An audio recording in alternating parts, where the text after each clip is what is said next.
Up to this point, I've made 3 scouting reports on this wide receiver class, those being the consensus top 3 guys.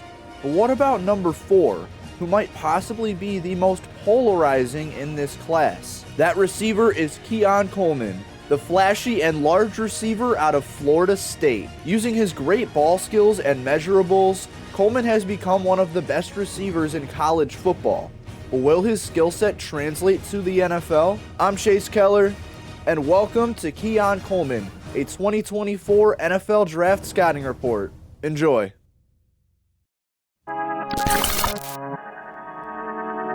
Before we dive into the film, let's go over an overview of his career up to this point. A 4-star composite recruit, Coleman barely cracked the top 400 out of high school and was the 61st best receiver. He shocked the college football world by committing to Michigan State when all of the lead experts thought he was going to Tulane. His freshman year wasn't too eventful, as he only caught 7 passes for 50 yards and a touchdown.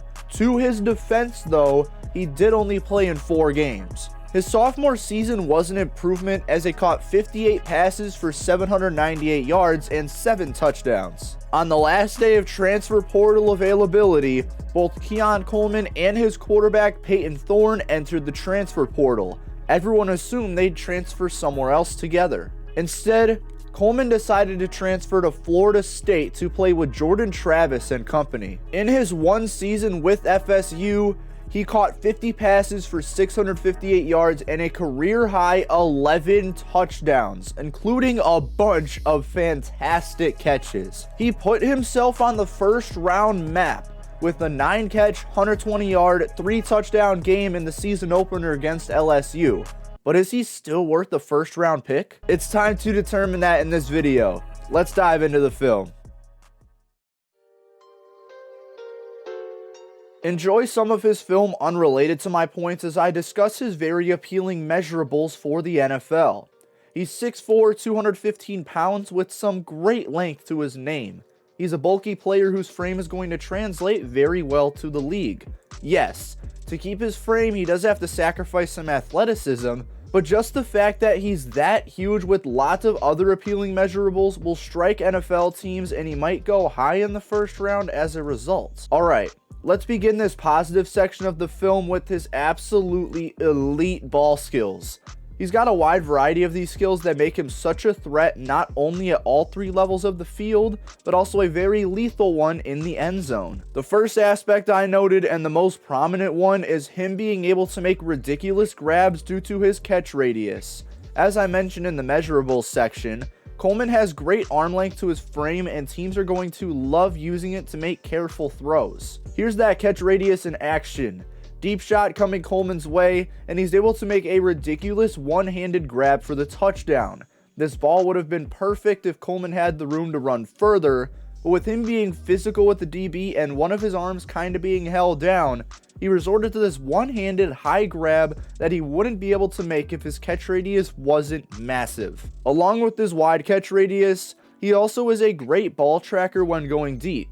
He might not have the speed to burn DBs going deep, but with his physical nature and his long strides, he's able to create some amount of separation to get those deep opportunities. Once he gets them, his ball tracking comes into play, and he's able to make a wide variety of catches, like over the shoulder, vertical jump balls, on top of others. Watch this play against LSU. He doesn't gain a lot of separation, and the DB was able to catch up. But with Coleman able to make contact, get up there first, and track the ball, he hauls this catch in through heavy coverage. This was a great pass by Travis, but him being able to track that ball through contact and coverage is even more impressive. And finally, Coleman has great hands to finish through the play.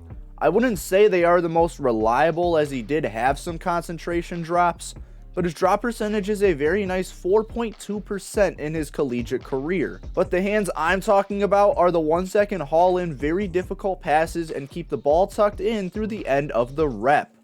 We saw that in the Clemson clip I showed for catch radius, but we also see it from his Michigan State days, where here he is able to high point the ball, create contact and get up first, and finished the grab through some hard contact.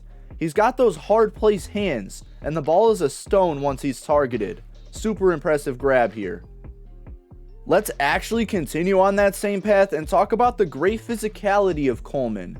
Most of his skill set runs through his top-notch play strength at the wide receiver position. Part of this makes him an end zone / red zone threat. Other parts make him a threat in press coverage. But overall, having this play strength ties perfectly into how he will be utilized at the next level. First off, take this positively or negatively, but Coleman's primary way of separating from cornerbacks is through physicality. Rarely is it a push-off. He's often getting in legal physical hand fights and getting open through contact. This is often seen on comeback routes at all levels, like this one against Miami where he didn't get the ball, but he was open enough to get an anticipation throw. But it's not just notable on comeback routes. His contact balance is great, and getting hit by DBs doesn't impact his routes, and it's very hard to knock him off of it. This play here shows him getting open on an out route, and despite being grabbed and ripped over, he doesn't get knocked off his route and he creates nice separation. Sadly, Travis's throw was off and he couldn't make the grab. Along with the physicality being present on routes, it translates over to run blocks or blocks for screens. Like here, where he pancake blocks a defender. I kinda just wanted an excuse to use this clip, but seriously, his blocking is very much above average and provides a significant impact for teams in the run. I just said in the previous section that parts of his play strength make him a threat in press coverage. So let's talk about his release package to end this strength section. He does have an impressive release package, especially given his size and how shifty he can be in the open field. He uses a lot of these releases to create separation quickly, like here against Wisconsin in 2022. He doesn't have the deep speed to burn the DB covering him, but he has enough quickness on the line to create quick separation, allowing for Peyton Thorne to deliver this ball. We also see body control, catch radius, and hands on this play too. There really isn't much else to say about his release package. He's just able to get open quickly using both physicality and athleticism. So with that being said, that does end the strength section. Now let's talk about the weaknesses. I quickly want to go over Coleman's production to begin this weaknesses section.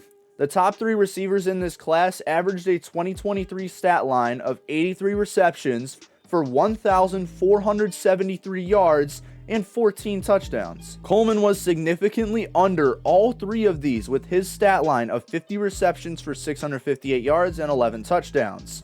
His efficiency was pretty mediocre as well, but even not including 2023, Coleman was statistically better in receptions and yards in 2022, but still nowhere close to these other statistics and this efficiency. Furthermore, Coleman has a worse catch percentage than the top 3 guys, with his being 57.5%. The average of the top 3 guys is 64.7%, and even that is skewed by MHJ's 58.8%. But let's get off the idea of production and efficiency. In terms of traits, his route running outside of physicality is probably his worst trait. His separation is not appealing whatsoever, and this is the one trait that many scouts dock Coleman for and take away his potential first-round draft stock. First off, his route tree did not show out at FSU, and even with his skill set, he doesn't have a wide route tree.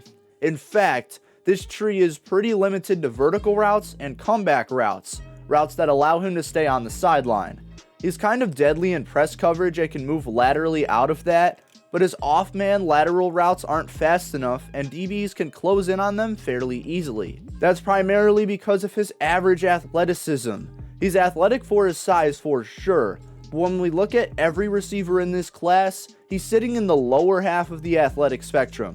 Like on this play for example, where his cut was honestly really slow and didn't confuse the DB at all. This is a redshirt freshman on the click and close here, and honestly, I could probably cover this route. Please don't quote me on that. I definitely couldn't.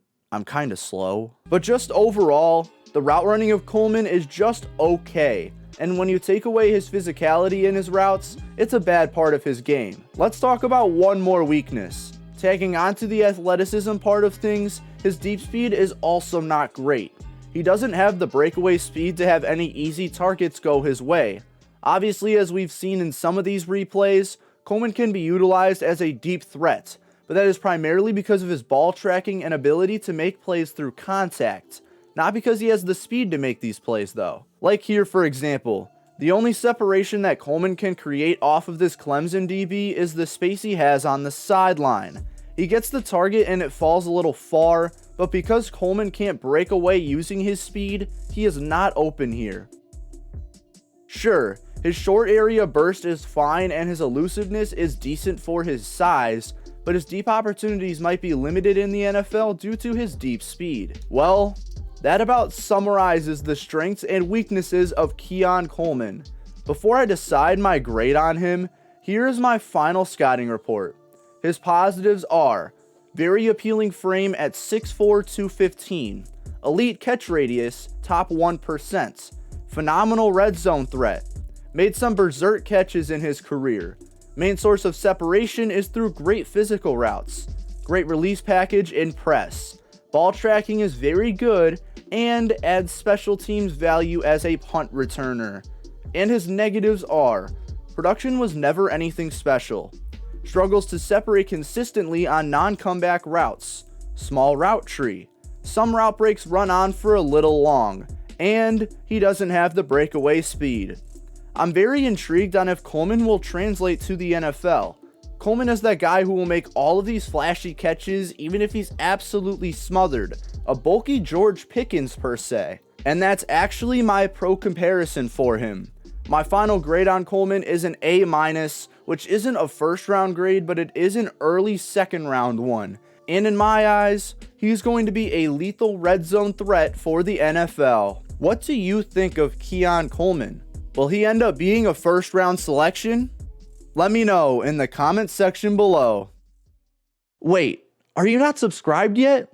Well, do it now. I release content like this all the time and would really appreciate your support. I'm Chase Keller from Chase Keller Journalism, and I will see you all next time.